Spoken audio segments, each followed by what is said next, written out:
Hey guys, thanks for watching this episode. You remember back in the day, at least living here in Chicago, we had a station here, still have, called WCIU. WCIU was an early station.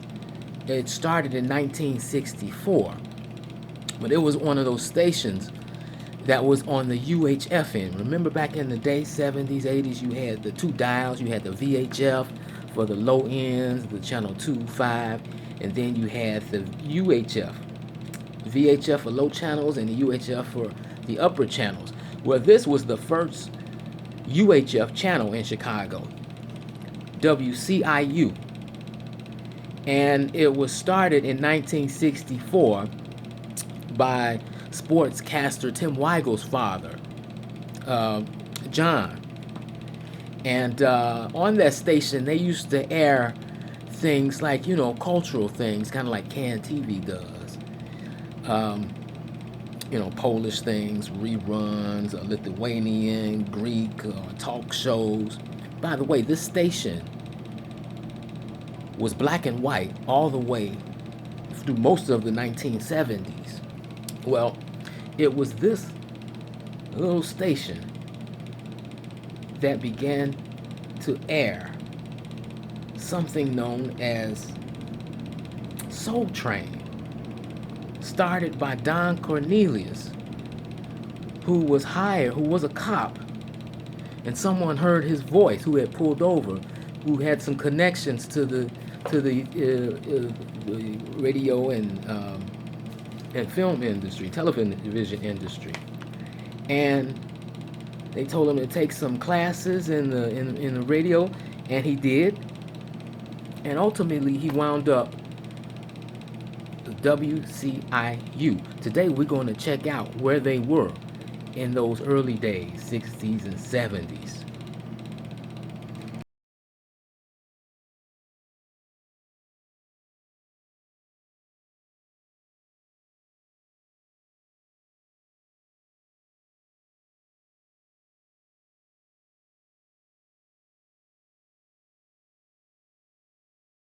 This is the back side of it. This is Wells Street. You don't ever see the back side of the building. It's not a good view. But let's see the front.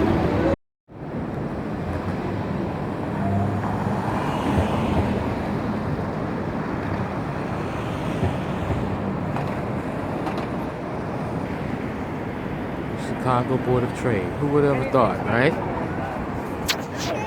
But WCI Studios were on the top floor, early 70s, before they moved to Halsted Street.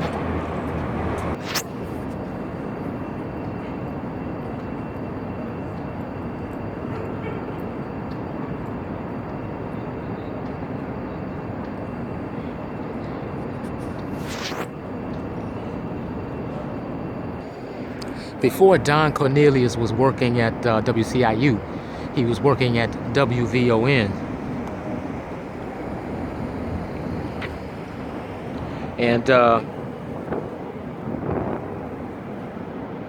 after 3 years of working at WCIU, that's when he launched Soul Train.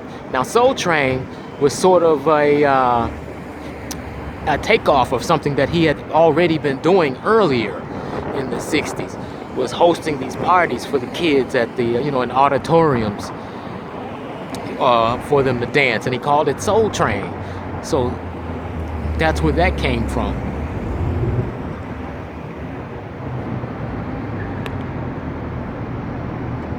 Soul Train ran during the weekday after school, and after a year, it was syndicated. He moved productions to LA. The Chicago version still continued to run through 1976, and then they had reruns up until 79. So Chicago version was still going on weekdays, WCIU, on your UHF station, channel 26. I was not aware of it. I never recall seeing it.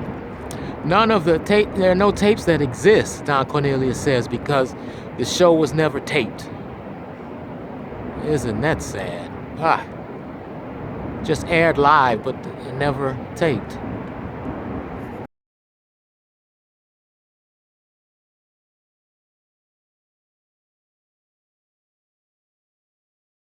Well, she said I could check out the lobby.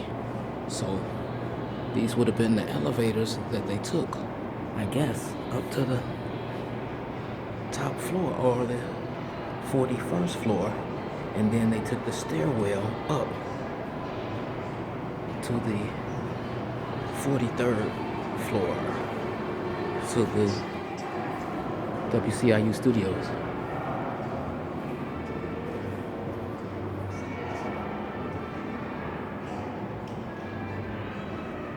Art Deco, beautiful.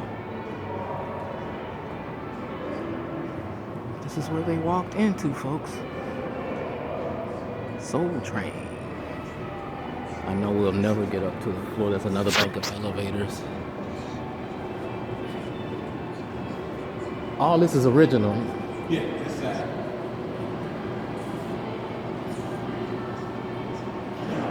There's no way you could check out the 43rd floor for the Soul Train, is it? Yeah, right. That was cool. He said it's nice to know that this is where it started.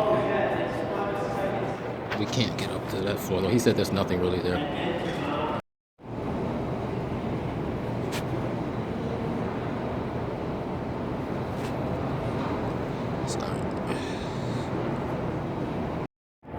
This is the side of the building. That's the trade building, and this is the newer building that was sort of added on later. I don't know when it was added. I don't think it was here originally when they, in the 70s. But the line for the Soul Train wrapped around the corner, they said. Not sure if this was the corner or the other side.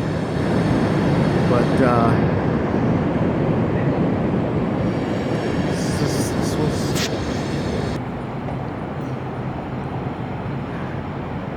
somewhere up there. They would have been getting down.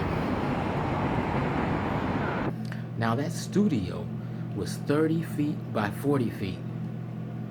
Not a lot of room, and that included the storage space as well. And they had an actual closet. That was the dressing room. So that tells you how much space it was. So they take the elevator all the way up to the 41st floor, and then they take some stairs, almost like like fire escape stairs, they said, to the 43rd floor. And there the studio was. Another thing they mentioned was the kids.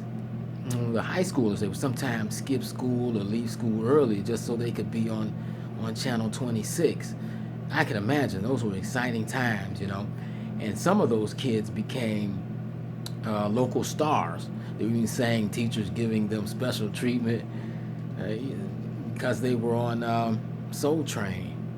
But they said Soul Train, the Chicago version, was not as I guess equipped as the national version was. I can imagine there's more money being pumped into the national version, of course. So and also Don Cornelius started this with $400 of his own money. Now when Don Cornelius got tired or stopped going back and forth from Los Angeles to Chicago, there was a gentleman named Clinton Gent. He started hosting the show after Don Cornelius. Clinton Gent was a professional dancer. You check him out, Gent. Check him out online. He was a professional dancer. And they said also, from my readings, that he was responsible for bringing in ringers to the Soul Train, to the floor, from Budland, as a matter of fact. Budland on that was on Cottage Grove and 64th. We talked about that before in another vlog. Now, in the early days of Soul Train, while it was still in Chicago, he brought on the such people like staple singers, B.B. King, Curtis Mayfield. There were some Chicago talent as well. The Dantels was a local group that was featured on Soul Train from time to time as well. So thank you all for watching this episode. I hope you watch our next episode. You can bet your bottom dollar it's gonna make you scream and holler. Peace and soul.